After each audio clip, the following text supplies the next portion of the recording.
اور کسی شخص میں طاقت نہیں کہ اللہ کے حکم کے بغیر مر جائے.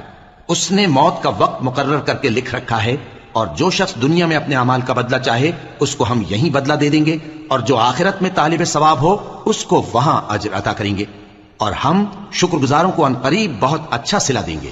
اور بہت سے نبی ہوئے ہیں جن کے ساتھ ہو کر اکثر اہل اللہ دشمنوں سے لڑے ہیں، تو جو مصیبتیں ان پر اللہ کی راہ میں واقع ہوئیں ان کے سبب انہوں نے نہ تو ہمت ہاری اور نہ بزدلی کی، نہ کافروں سے دبے. اور اللہ استقلال رکھنے والوں کو دوست رکھتا ہے.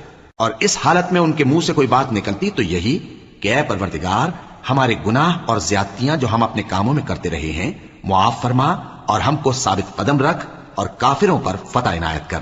تو اللہ نے ان کو دنیا میں بھی بدلہ دیا اور آخرت میں بھی بہت اچھا بدلہ دے گا، اور اللہ نیکوکاروں کو دوست رکھتا ہے.